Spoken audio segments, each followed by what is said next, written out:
기도하고 말씀 나누도록 하겠습니다. 참 좋으신 하나님 감사드립니다.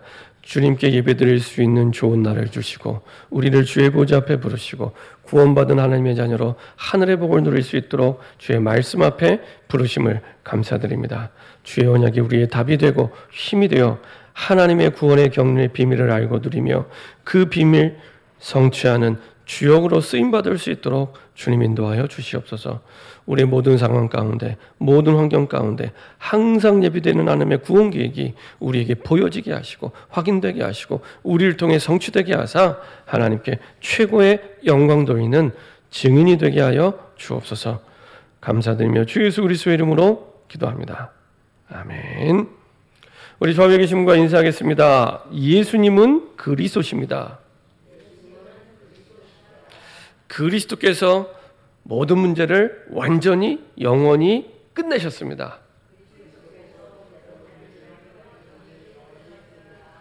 네, 마지막으로 한 번 더 인사드리겠습니다.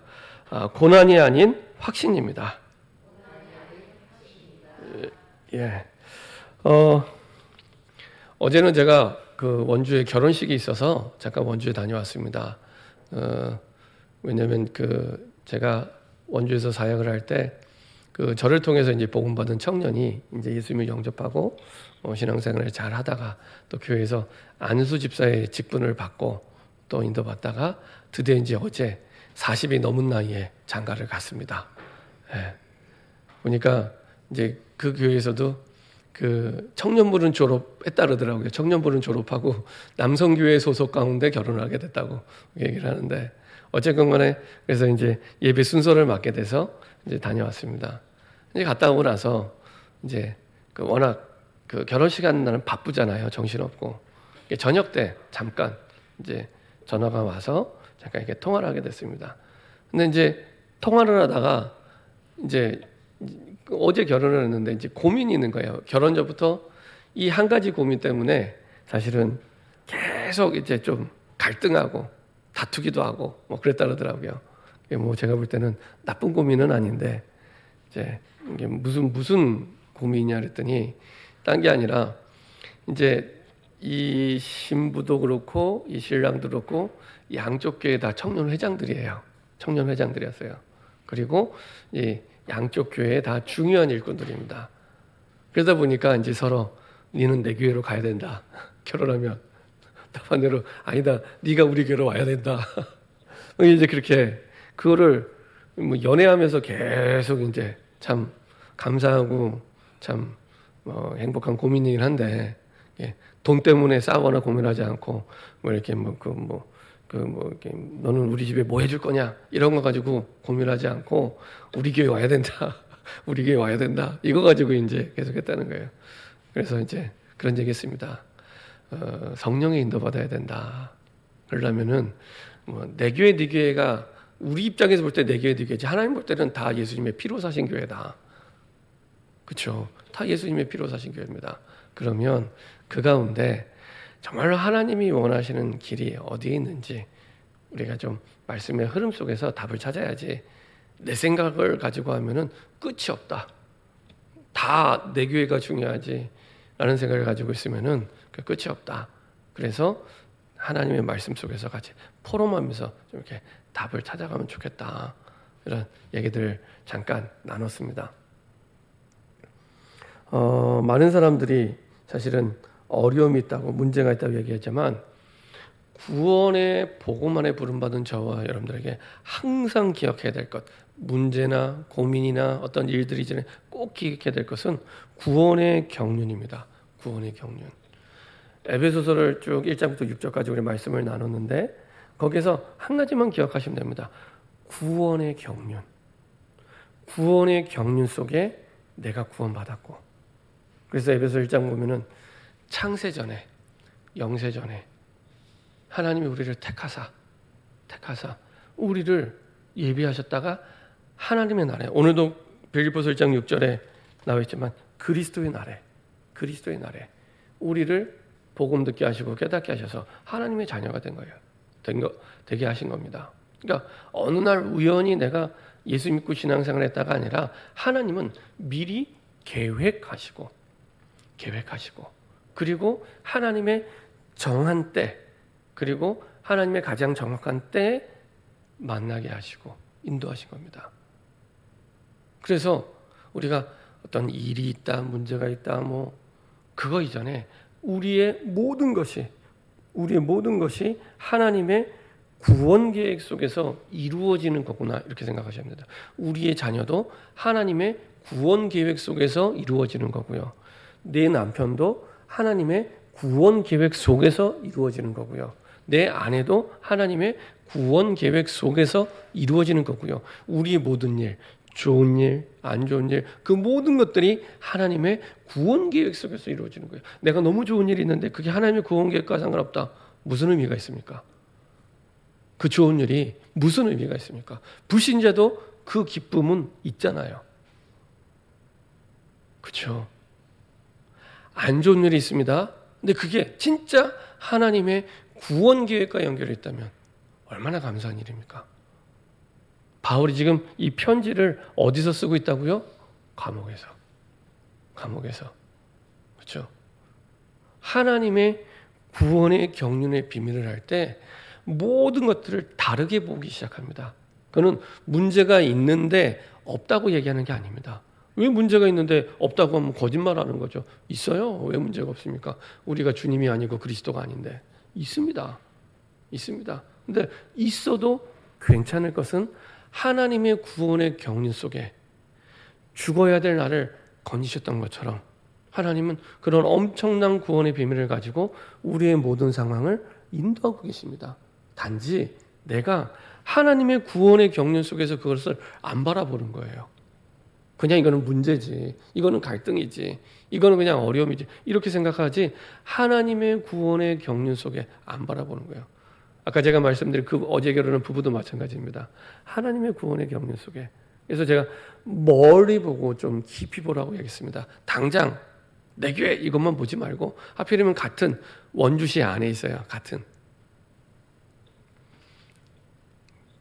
좀 멀리 보고 길게 보고 하나님의 구원의 경륜 속에 어떻게 하는 것이 나중에 말씀드리겠지만 지극히 선하신 하나님의 일인지 좀 이렇게 분별하고 성령인도 받았으면 좋겠다, 이런 얘기를 했는데요. 예. 그 친구들이 믿음이 있는 친구들임에도 불구하고, 그렇죠?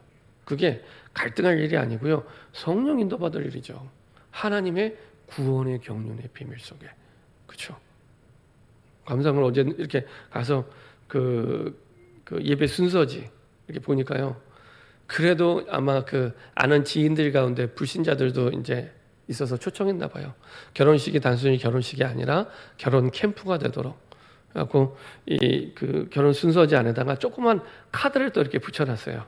그래갖고 이렇게 구원의 길에 있는 영접기도랑 간단한 복음을 본인이 스스로 고백할 수 있도록. 그리고 어제 주례하시는 목사님이 일단 영접기도 하고 시작하시더라고요. 영접기도 하고 간단하게 말씀하시고 영접기도 하고 그 다음에 주례 말씀하시더라고요. 참 감사했습니다. 그럼에도 불구하고 이제 그런 부분 때문에 갈등하고 고민하는데, 그 말은 누구나 그런 고민을 할 수 있다는 얘기거든요. 하나님의 구원의 경륜의 비밀 속에 우리의 모든 것이 하나님의 구원 계획 속에서 이루어지는 것이다. 그럼요. 이 말이 정말 내가 맞고 믿는다면 질문하셔야 됩니다. 내가 지금 하고 있는 고민이, 내가 하고 있는 일이 하나님의 구원 계획과 무슨 상관이 있지? 이 질문을 계속 하셔야 됩니다. 제가 오늘 선포하는 하나님의 말씀도 그 구원 계획과 연결해서 하나님이 주시는 말씀입니다. 그래야 올바르게 답을 찾을 수 있습니다. 그렇지 않으면요, 평생을 살아도 하나님과 답이 안 맞고 방향이 안 맞습니다. 왜요? 하나님은 구원의 경륜의 비밀 속에 하나님의 우리의 모든 것이 하나님의 구원 계획 속에서 이루어지는 거거든요.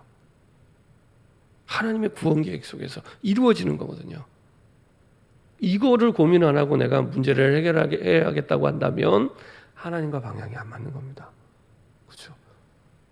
이게요, 간단해 보이지만 많은 사람들이 오랫동안 이런 고민과 질문을 안 했기 때문에 현실과 문제를 만나면 다시 원래 모습, 불신자들도 할 수 있는 질문과 생각 속으로 들어가게 됩니다. 그래서 지난주에 말씀드린 대로 사단은 그렇게 간계를 가지고 속이는 겁니다. 그러니까 사단도 계획을 가지고 속인다니까요.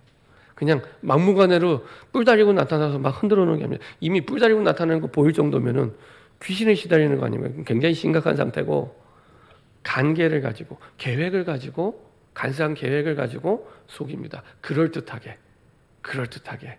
딱 창세기 3장에 아담 하와를 속일 때랑 똑같아요. 뱀 속에 들어간 사단이 대놓고 하나님을 부인하도록 만든 거 아니잖아요. 그 아담 하와를 하나님의 말씀을 가지고 속입니다. 그 말은 사단도 하나님의 말씀을 알아요. 그래서 시작부터 틀린 질문으로 시작하잖아요. 참으로 하나님이 동산 모든 나무의 실과를 먹지 말라 하셨냐? 틀린 질문이잖아요. 질문 자체가 틀린 질문이에요. 참으로 이 동산 모든 나무의 실과를 먹지 말느냐? 하나님의 말씀을 알고 틀린 질문을 한 겁니다. 거기에 완전히 속죠. 아담 하와가. 그렇죠? 그래서 저와 여러분들이 구원의 경륜의 비밀을 모르면 언제든지 틀린 선택을 하게 되고 하나님의 구원 계획과 상관없는 길을 가게 됩니다. 그래서 정확한 언약을 붙잡아야 됩니다. 왜냐? 그래야 분명한 믿음이 생깁니다. 확신 있는 믿음이 그때 생깁니다. 확신 있는 믿음이 왜 없냐? 정확한 언약이 없으면. 그렇죠? 정확한 언약이 없으면 확신 있는 믿음이 없는 겁니다.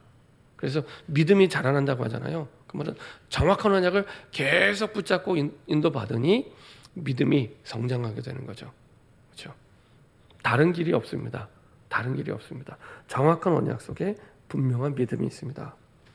그리고 그 속에 뭐가 있냐? 확실한 부르심이 있습니다.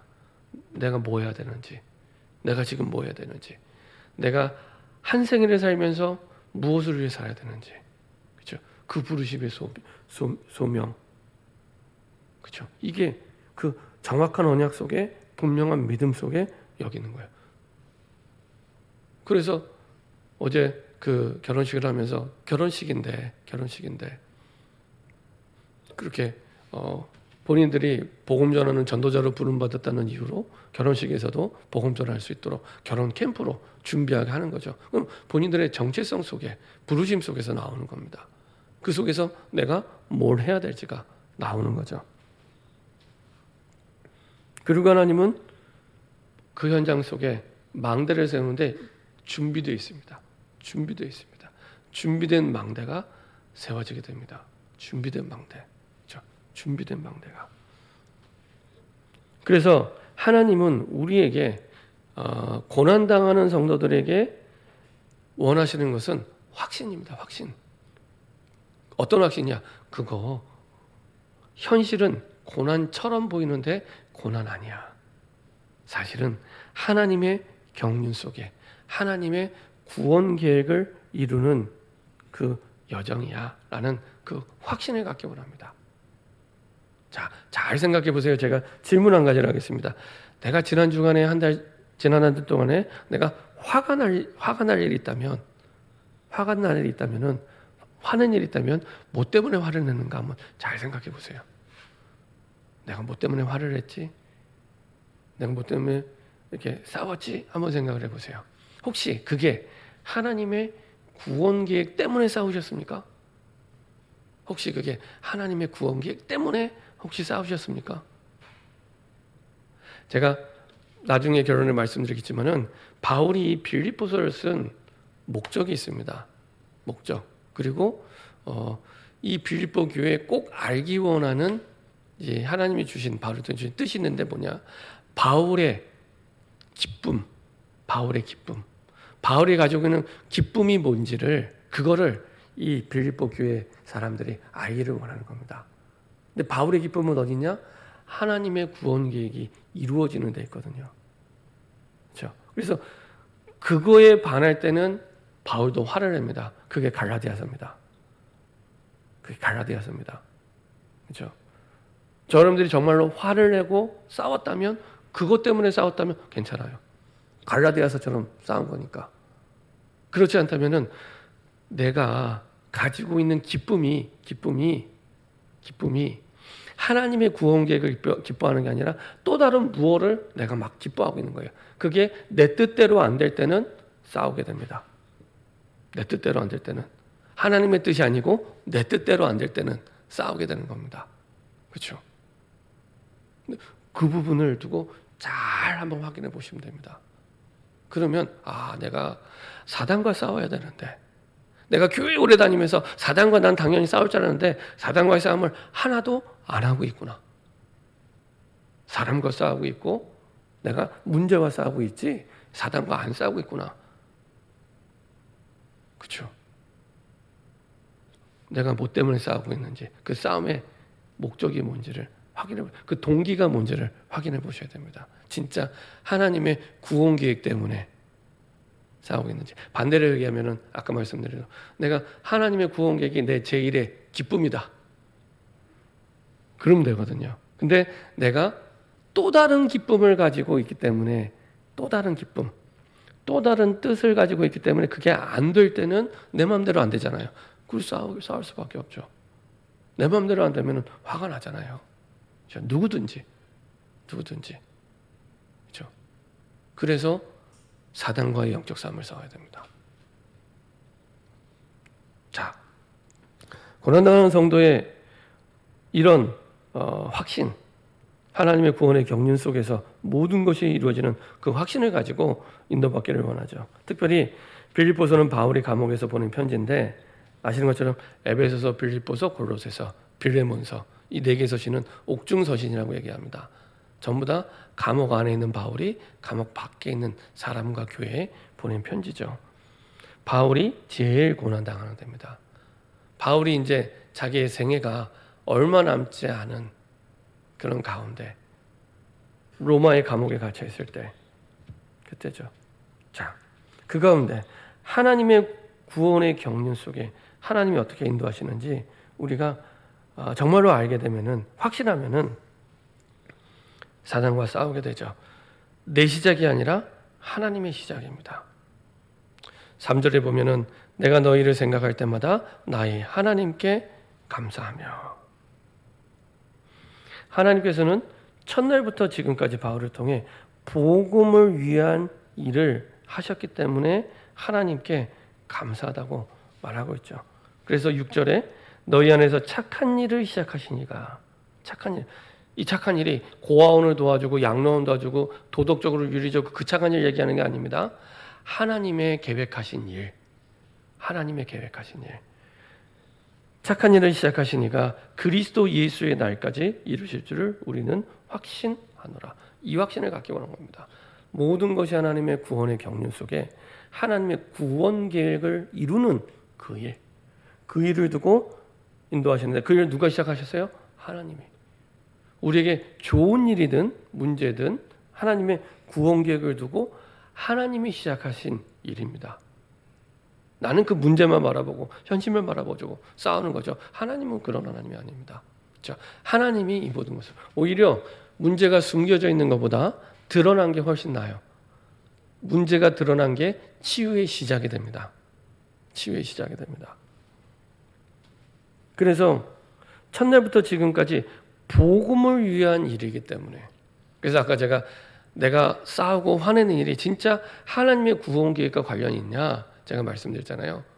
그게 정말 복음을 위한 일인지 아니면 내 기쁨을 위한 일. 그래서 내 기쁨이 내 뜻대로 안 되니까 싸운 건지, 이게 이제 분별이 돼야 됩니다. 그래야 올바른 영적 싸움을 싸울 수 있게 됩니다. 시작하시니가 내가 아니라 하나님이시기 때문에 하나님께서 그리스도의 날까지 이루십니다. 그렇죠? 당장에 내 마음에 안 들어도, 내 뜻대로 안 돼도 그거는 내 생각이고 내가 정한 날이고, 하나님은 하나님의 날에 가장 정확하게, 그리고 시간 지나다 보면 이게 가장 좋은 것이었구나라고 깨닫게 됩니다. 거기에 대한 확신이 있는지, 우리는 문제만 바라보고 흔들리는데 여기에 대한 확신이 있는지, 고난이 문제가 아니라 여기에 대한 확신이 있는지. 그래서 빌립보서 1장 9절 10절 이렇게 말씀하고 있습니다. 내가 기도하노라. 바울이 빌립보 교회를 향한 기도 제목을 얘기하죠. 너희 사랑을 지식과 모든 총명으로 점점 더 풍성하게 하사. 왜 이런 말을 했냐면, 바울이 감옥 안에 있는데 감옥 안에 있는 바울을 빌립보 교인들이 선물을 보내서 도와줬어요. 사실은 이 빌립보서를 쓴 목적도 감옥 안에 있는 자기에게 선물을 보내서 도와주었던 빌립보 교회에 대한 감사의 마음으로 쓴 사실은 그 편지입니다. 이 편지를 쓰게 된 배경도. 그래서 단순히 선물을 받은 게 아니라 빌립보 교인이 바울을 향한 사랑을 받았다고 생각을 한 겁니다. 근데 빌립보 교회가 어떤 교회입니까? 사도행전 16장에 세워진 교회잖아요. 처음 이제 그 유럽으로 가는 첫 선교지에서 첫 번째 만난 지역이 마게도냐 첫성 빌립보. 그렇죠? 하나님이 스페인으로 가려던 바울을 막고 그리고 방향을 유럽으로 틀게 하셔서 첫 번째 만난 2차 전도 여행의 첫 번째 만난 선교지의 교회가 선교지 현장이 이 빌립보 지역이었고 그곳에서 루디아를 만나서 루디아 중심으로 세워진 교회. 귀신 들린 여정이 돌아오고 간수가 돌아왔던 그 교회. 그 교회가 이제 감옥 안에 있는 바울을 돕는 겁니다. 그 사랑.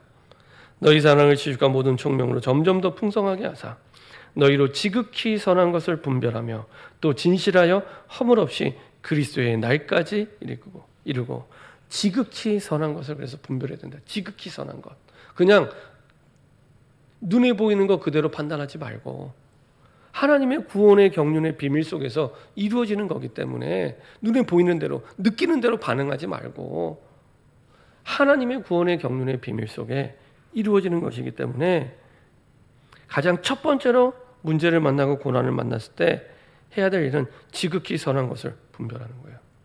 그래서 우리가 매번 주일마다 인사할 때 인사를 하는 겁니다. 문제를 만났을 때 가장 첫 번째 들어야 되는 생각은 십자가에서 우리의 과거, 현재, 미래의 모든 문제가 해결됐다. 끝났다라는 확신 속에서 시작이 돼야 됩니다. 시작이. 안 끝났다고 하면 그때부터 인본주의가 들어가게 되고요. 그리고 그때부터 내가 눌리고 시달리게 됩니다. 왜 나만? 왜 나에게만? 이런 일이 하면서 계속 문제 해결이 아니라 어려움이 되죠. 문제가 진짜 해결되길 바란다면 지극히 선한 것을 분별하는 것부터. 그러고 나서 하나님의 숨은 계획을 찾아 기도가 시작돼야 되죠. 하나님의 숨은 계획. 어떤 계획이요? 하나님의 구원의 경륜 속에 하나님의 구원의 계획. 그렇죠? 이 계획을 찾아 기도하고 말씀 따라가다 보면 하나님이요 답을 주세요. 답을 주세요. 그리고 오히려 그 답 때문에 문제가 해결되는 정도가 아니라 많은 사람을 살리게 됩니다. 사실은 그게 사도행전 6장입니다. 사도행전 6장. 초대교회가 엄청난 성령 충만을 받고 채 1년도 안 돼서 교회 안에 헬라파 유대인과 히브리파 유대인들이 문제가 생기는데 그때 사도들이 찾은 답이 뭐였습니까? 사도행전 6장 2절. 우리가 하나님의 말씀을 제쳐놓고 공궤를 일삼는 것이 마땅치 아니하다. 이게 원인입니다. 하나님의 말씀을 제쳐놓고. 근데 이게 우리의 상식과는 안 맞잖아요. 분명히 공정의 문제가 생겼는데 헬라파 유대인들이 구제해서 배제가 되고 히브리파 유대인들이 그거를 갖다가 욕심쟁이처럼 끌어가는데 그게 문제라고 생각해야 되잖아요. 근데 사도들은 뭐라고요? 하나님의 말씀을 제쳐놓고. 이상하지 않으세요? 원인을 거기서 찾습니다. 그래서 7 집사가 세워지게 되고요. 결과가 어떻게 드러납니까? 사도행전 6장 7절에 헬파 유대인들이 더 이상 원망하지 않고 공정하게 구제가 분배되었더라. 이렇게 말씀하십니까? 사도행전 6장 1절 이외에 그 어디에도 성경에서 히브리파 유대인, 헬라파 유대인들의 그 구제에서 배제된 공정의 문제를 얘기하지 않습니다. 그리고 7절에 결과가 어떻게 드러나냐? 하나님의 말씀이 왕성하여지고 제자의 수가 늘어나고 허다한 제사장의 무리가 이도에 복종하니라. 하나님이 원하시는 경륜 속의 계획은 이거였습니다. 이거였습니다. 그렇죠? 이거였습니다. 그리고 헬파 유대인들, 히브리 유대인들에 대한 문제는 더 이상 성경에서 얘기하지 않습니다. 그렇죠? 우리가 문제를 만나고 어려움 만났을 때 이렇게 해결하셔야 됩니다.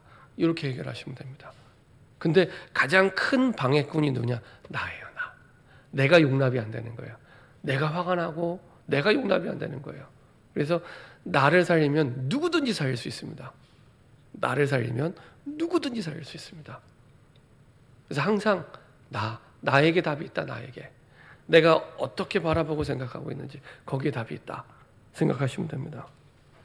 지극히 선한 것을 분별하는 게 고난을 만난 사람의 가장 첫 번째 해야 될 일입니다.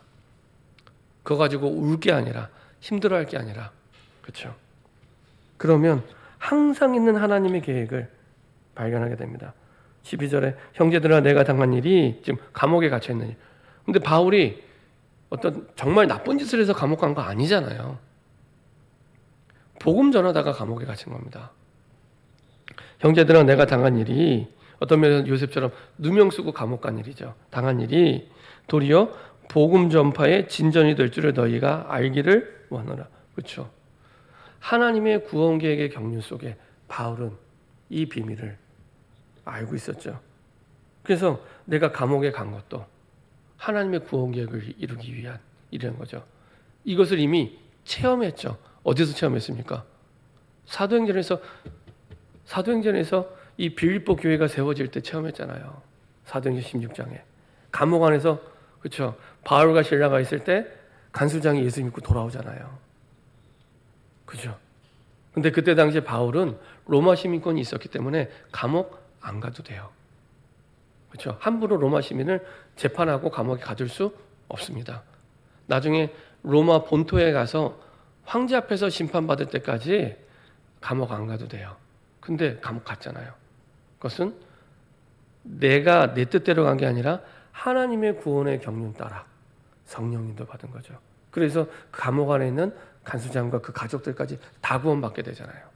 그렇죠? 그래서 감옥에 간 게 문제가 아니다라는 얘기입니다. 그러면 내 삶에 일어난 그 그거 문제 아니다라는 얘기입니다.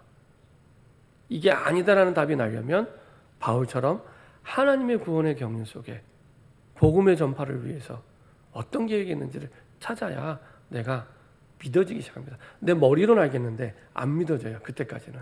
그 계획을 찾을 때까지는 안 믿어져요. 그때까지는 그냥 성경 속에 나온 이야기지 내 현실과는 상관없다고 생각하는 겁니다. 아닙니다. 빌립보서 1장 13절 이러므로 나의 매임이 그리스도 안에서 모든 시위대의 안과 그 밖에 모든 사람에게 나타났으니 감옥 안에 있는 사람들에게 나타나는 겁니다. 거기서 또 복음을 전했다는 얘기죠. 14절 15절 형제 중 다수가 나의 매임으로 말미암아 주 안에서 신뢰함으로 겁없이 하나님의 말씀을 더욱 담대히 전하게 되었느니라. 그렇죠? 오히려 내가 억울하게 복음 전하다 감옥 갇힌 것 때문에 겁없이 담대하게 나도 감옥에 가도 좋다. 이 복음을 전하겠다. 이렇게 일어났다는 겁니다. 이게 바울에게는 큰 기쁨이 되는 거예요. 이게 감사가 되는 겁니다. 반대로 이런 사람도 있었답니다. 어떤 이들은 투기와 분쟁으로 어떤 이들은 착한 뜻으로 그리스도를 전파하니 시험 드는 자도 있고 담대히 전하는 자도 있고 그렇죠. 근데 중요한 것은 어디 있냐?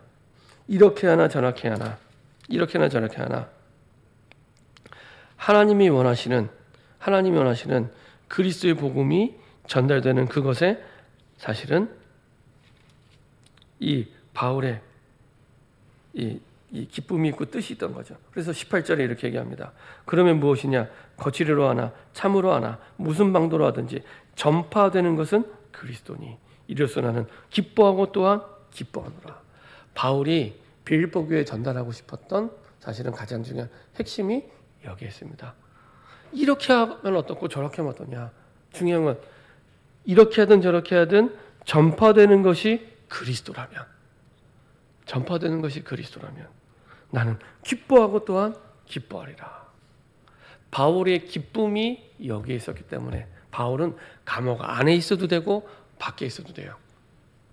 아까 말씀드렸죠. 내 기쁨이 이 기쁨 말고 다른 것에 있으면, 그 기쁨이 충족이 안 되면 그때부터는 그 기쁨이 충족될 때까지 싸우는 거예요.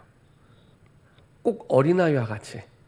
어린아이, 내가 부모님에게 좋아하는 거 사달라고 막 조르잖아요. 안 사주면 막 떼쓰고, 어떤 아이는요 길바닥에 막 뒤집어지더라고요. 네, 길바닥에 그냥 들어 눕더라고요. 네, 내 뜻대로 안 된다고. 저와 여러분들이 그리스도가 전파되는 그 기쁨, 그 기쁨에 근거하지 않으면 우리도 모르게 그런 어린아이와 같은 싸움을, 생떼를 쓰게 됩니다. 이 바울이 전달하고 싶었던 확신입니다. 이렇게 해든지 저렇게 해든지 나는 기뻐하고 또한 기뻐하리라. 그리스도가 전파되기 때문에. 이렇게 생명 걸어도 좋을 가치를 발견하고 확신이 생기니까 어떤 소망을 가지고 있습니까? 20절에 나의 간절한 기대와 소망을 따라 아무 일이든지 부끄러워하지 아니하고, 내가 감옥에 있든지 감옥 밖에 있든지 지금도 전과 같이 온전히 담대하여 살든지 죽든지 내 몸에서 그리스도가 존귀하게 되게 하려 하나니. 내가 살아도 되고 죽어도 된대요. 그리스도만 드러날 수 있다면, 그리스도만 존귀하게 될 수 있다면. 1장 22절에 그러나 만일 육신으로 사는 이것이 내일의 열매일진데 무엇을 택해하는지는 나는 알지 못하느니라. 25절에 내가 살 것과 너희 믿음의 진보와 기쁨을 위하여 너희 무리와 함께 거할 이것을 확실히 아노니. 이것 때문에 이 일의 열매를 맺고 믿음의 진보를 가져오게 된다는 겁니다. 그래서 감옥에 갇힌 것이 믿음의 후퇴가 아니라, 열매를 못 맺는 게 아니라, 이것 때문에 오히려 더 하나님의 일이 이루어지고 그리스도가 전파됨으로, 그리고 열매를 맺게 되고, 오히려 믿음의 후퇴가 아니라 이 문제 때문에 믿음의 진보가 된다는 겁니다. 그렇죠? 내가 당한 그 문제가 그리스도가 전파되는 것과 연결될 때, 하나님의 구원 계획과 연결이 될 때 내 믿음의 진보가 되기 시작합니다. 큰 업그레이드가 이루어지게 되죠. 결론입니다. 항상 준비되어 있는 하나님의 계획이 있습니다. 그래서 그리스도를 전파하는 하나님의 구원의 경륜을 두고 성령 인도 받을 때, 이때에 가장 필요한 것이 그리스도가 주인 되는 것입니다. 그리스도가 주인 되지 않고 하나님께 질문하지 않고 내가 선택하고 내가 판단하면 언제든지 나에게 익숙한 대로 가게 됩니다. 나에게 익숙한 대로, 내가 좋아하는 대로, 내 바람대로, 하나님의 바람이 아닌 내 바람대로 가게 됩니다. 그래서 항상 준비되어 있는 하나님의 계획이 있다. 하나님, 이것이 하나님의 구원 계획이요, 그걸 통해 그리스도가 전파되는 것이 나의 기쁨이다. 이렇게 확정하고 시작하시면 문제가 아니라 답으로 보이기 시작합니다. 나에게 꼭 필요한 거였구나, 이게. 이렇게 바뀌게 됩니다. 그리고 내가 사람과의 갈등은 내가 그리스도를 전파하기 위한 갱신의 그릇이 되고요. 나에게 와 있는 위기는 그리스도 전파를 위한 기회가 되게 됩니다. 이렇게 그리스도 안에서 와 있는 모든 문제는 이런 응답이 준비되어 있음을 알고 확신 가지고 인도받는 진짜 그리스도가 전파되는 기쁨의 증인 되기를 소원합니다. 기도하겠습니다. 주님 감사합니다. 우리에게 하나님이 원하는 것이 고난이 아니라 하나님이 원하시는 확신인 줄 믿습니다. 그래서 그리스도가 전파되기 위한 하나님의 구원 계획이 이루어지는 그 확신을 가지고 달려가는 새로운 시작이 되게 하여 주옵소서. 감사드리며 주 예수 그리스도의 이름으로 기도합니다. 아멘.